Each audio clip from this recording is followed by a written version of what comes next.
Hey everyone, Brian Zane here. Just want to give you my quick thoughts on this breaking development that just came down the pike from WWE over the last couple of hours. It was announced that Seth Rollins, the WWE Champion, is going to be out 6 to 9 months after blowing his ACL, his MCL, and his medial meniscus during a match with Kane last night in Dublin, Ireland. If you saw the video of him attempting the sunset flip from the top rope onto the table, you saw him plant his leg in a really gruesome fashion. It didn't look good just from looking at that, so you knew it was going to be bad news.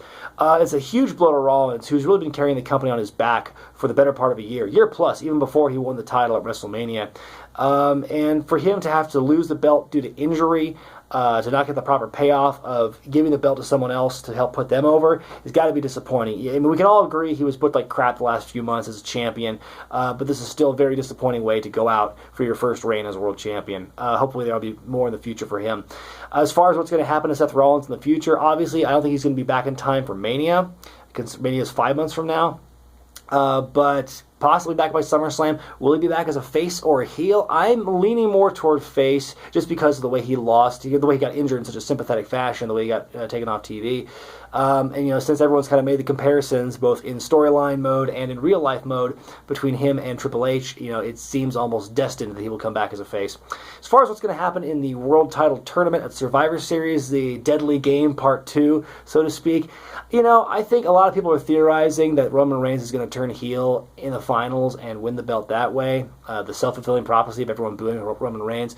But, considering how predictable WWE has been over the last few years, people can predict that stuff from a mile away. And the company, at times, has been able to take that kind of perception and turn it on its ear by doing something totally different. So whether or not Reigns is going to turn heel or something's going to happen in the finals that people don't expect, that's probably going to happen in some fashion. Something of that variation of the unexpected is going to happen in the finals, if history has shown us anything and what we perceive the company to be doing. From a kayfabe standpoint, I don't know why you wouldn't have Roman Reigns, who's the number one contender, and Sheamus, who's the Money in the Bank winner, just fight it out one-on-one for the title, but so be it. Will it be the main event? I don't think it will be, because they've been building Survivor Series as 25 years of Taker, and the way the storyline's been building, I think it's going to be, the main event's going to be Taker and friends versus the Wyatt family in a Survivor Series match. So I think the title match, the finals, will be the semi-main, probably. I doubt it will be the last match on the card. Trying to think what else to talk about. I mean, it's been it's been a rough patch lately because Orton's hurt, Cena's gone, but he'll be back. I hope they don't just default to Cena after this. But Orton's hurt, Cena's gone, Rollins is hurt, Sting is hurt, Lesnar's part-time. Who do they have to rely on? Roman Reigns has not won the hearts and minds of the fans yet, so who do they have to rely on for their main event? It's kind of a do-or-die time now, I feel, for the company, because they've spent so little time investing in their main event and putting all their eggs in like one or two baskets.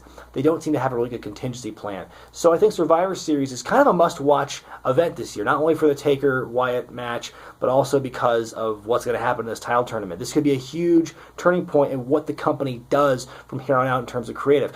Or they could just default back to Cena. So it's one of two ways. There's really no middle ground as far as I know. Let me know what you think is going to happen with Seth Rollins when he comes back. Let me know what you think was going to happen with the World Title Tournament in the comments section below. I really want to hear what your thoughts are on that. And if you haven't seen the new Eddie Guerrero exploitation review that I published earlier this morning, I highly recommend you do so. Season 5 is going to be back in a big way starting today. So I hope you like what episodes come down the pike as this season goes on. Be sure to thumbs up this video if you like it, subscribe to Wrestling with Regret, and buy the t-shirts from ProWrestlingTees.com. If you don't like the color schemes that are right there right now, don't worry, because a black and white design is going to be coming very shortly. It's going to be available within the next week or so. So, again, I'm Brian Zane, and I'll see you next time.